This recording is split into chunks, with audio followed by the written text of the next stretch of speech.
बेटा देखिए, जो नेक्स्ट न्यूमेरिकल आपने पूछा था अनुभव, उसको मैं एक्सप्लेन करने जा रहा हूँ, ध्यान से समझना। A body rolled on a surface with speed 10 metre per second.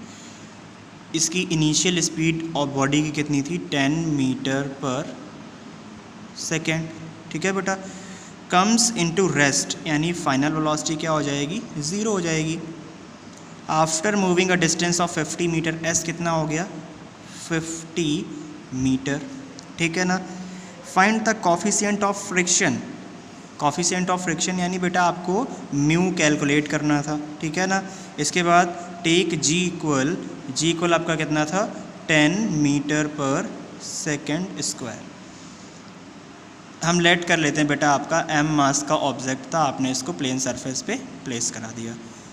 ये यहाँ से मूव कर रहा था 10 मीटर पर सेकेंड की स्पीड से, कुछ डिस्टेंस जाने के बाद ये रुक जा रहा है। ठीक है। कितने डिस्टेंस जाने के बाद? मान लिया यहाँ से यहाँ तक गया, 50 मीटर की डिस्टेंस जाने के बाद ये रुक जा रहा है। अब आप ध्यान से समझना बेटा, नीचे की तरफ जो म्यू होता है, फ्रिक्शन फोर्स का फॉर्मूला आपका हमेशा किसके इक्वल होता है? Mu into R. या सिंपल सा अगर फ्रिक्शन फोर्स का फॉर्मूला लिखते हैं, अभी स्टैटिक काइनेटिक की अगर बात नहीं करते हैं, तो फ्रिक्शन फोर्स इक्वल क्या होता है? फ्रिक्शन और कॉफिशिएंट ऑफ फ्रिक्शन और नॉर्मल रिएक्शन। नॉर्मल रिएक्शन यानी इसको एन से भी कहीं कहीं डिनोट किया जाता है बेटा, कहीं कहीं आर से भी डिनोट करते हैं। ये आर जो होता है वो होता है किसके इक्वल है? एम जी के इक्वल। अपोजिट डायरेक्शन पे नॉर्मल रिएक्शन यानी आर वर्क करता है और नीचे की तरफ आपका एम जी वर्क करता है। तो फ्रिक्शन फोर्स का फॉर्मूला म्यू इंटू आर होता है। अभी आप ध्यान से देखिएगा, जब ये ऑब्जेक्ट मूव कर रहा था उस कंडीशन पे इस पर जो फोर्स वर्क कर रहा होगा वो बेटा किसके इक्वल होगा? एम इंटू ए के इक्वल होगा। ठीक है। इस कंडीशन पे जो फोर्स वर्क कर रहा था वो किसके इक्वल था? एम इंटू ए के इक्वल। अब फ्रिक्शन फोर्स जो था वो क्या होता है? Mu into R, normal reaction. अब अगर यहाँ से आप म्यू कैलकुलेट करते हैं तो म्यू का फॉर्मूला आपका क्या बन जाएगा? Friction force upon normal reaction. ठीक है।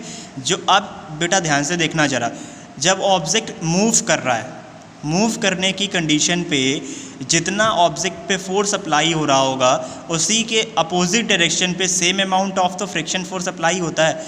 मतलब जो ये अप्लाइड फोर्स होगा उस कंडीशन पे फ्रिक्शन फोर्स के इक्वल होगा। जितना अप्लाइड फोर्स होगा उतना ही फ्रिक्शन फोर्स होगा, तभी ऑब्जेक्ट क्या कर रहा होगा? अपनी जगह से मूव कर रहा होगा। आपने पिछले क्वेश्चन में मैंने आपको बताया था। तो इसकी प्लेस पे, इस एफ की प्लेस पे आप क्या प्लेस करा सकते हैं? M A. इस एफ की प्लेस पे आप क्या लिख सकते हैं? M A. ठीक है। तो म्यू इक्वल आपका क्या आ जाएगा बेटा? M A upon R. और आर की वैल्यू किसके इक्वल होती है? एम जी के इक्वल होती है, आपको पता था। ये ऐसा क्यों हुआ है बेटा? Object straight line motion perform कर रहा है, रुक जा रहा है। जब मोशन परफॉर्म कर रहा होगा उस कंडीशन पे एफ आपका एम ए के इक्वल होगा। ठीक है। नॉर्मल रिएक्शन जो होता है उसके जस्ट अपोजिट डायरेक्शन पे आपका एम जी वर्क करता है। फ्रिक्शन फोर्स का अगर फॉर्मूला अप्लाई करते हैं तो म्यू इंटू आर होता है, नॉर्मल रिएक्शन। ठीक है। म्यू होता है कॉफिशिएंट ऑफ फ्रिक्शन। ठीक है। अब म्यू की वैल्यू हमें कैलकुलेट करनी थी, तो फ्रिक्शन फोर्स अपॉन में हमने क्या लिख लिया? Normal reaction. जब ऑब्जेक्ट रेस्ट की पोजीशन पे आ रहा है, ठीक है, तो क्या हो गया होगा कि ऑब्जेक्ट जो फ्रिक्शनल फोर्स है अप्लाइड फोर्स के कैसा हो जा रहा होगा? इक्वल। जब उस कंडीशन पे आ जाते हैं तो F, small F equal to capital F, ये friction force equals to applied force. Small F के प्लेस पे आप किसके लिख देंगे? M G. एम जी आपने एम ए जैसे ही प्लेस कराएंगे तो आर की प्लेस पे आप क्या लिख सकते हैं? M G. M mu equal क्या आ जाएगा? M A upon M G. ये कैंसिल हो जाएगा तो coefficient of friction mu equal कितना आ जाएगा? ए अपॉन जी। जी को हमें कितना कंसीडर करके चलना है? 10 मीटर पर सेकेंड। अब क्या दूर दूर तक कहीं आपको ए की वैल्यू पता है? ए की वैल्यू नहीं पता। ए की वैल्यू कैलकुलेट करेंगे। देखिए वी पता है, यू पता है, एस पता है, तो अब टाइम तो पता नहीं है। तो दो इक्वेशन ऑफ मोशन पे देखिए V equal U plus A T, time आ रहा है, दूर दूर तक नहीं पता, कैंसिल आउट कर देंगे क्योंकि ए और टी दोनों ही नहीं पता है। फिर second equation of motion S equal U T plus 1/2 A T square. यहाँ भी देखिए बेटा दोनों ए टी आ गया, ये भी यूज़ नहीं कर सकते हैं। Third equation of motion V square equal U square plus 2a S, ऐसा कुछ। ठीक है। अब ध्यान से देखना, V square equal U square यानी 10 का square plus 2 into A into S यानी 50।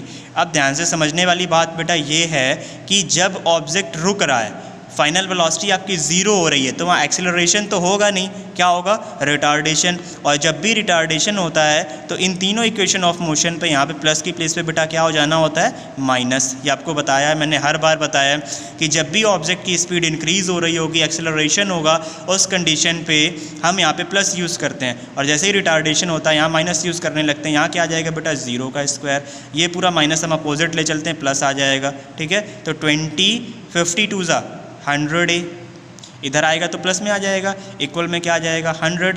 ए कैलकुलेट करना है तो ए इक्वल क्या आ जाएगा, 100/100 कैंसिल आउट कर देंगे तो ए की वैल्यू 1 मीटर पर सेकेंड आ जाएगी, स्क्वायर आ जाएगी, ठीक है। म्यू कैलकुलेट करना है, यहाँ 1/10 रख देना और इसको डेसिमल में कन्वर्ट करके लिख देना, आंसर आ जाएगा 0.1 समथिंग, ठीक है। ऐसे ही आपका न्यूमेरिकल सॉल्व हो जाएगा।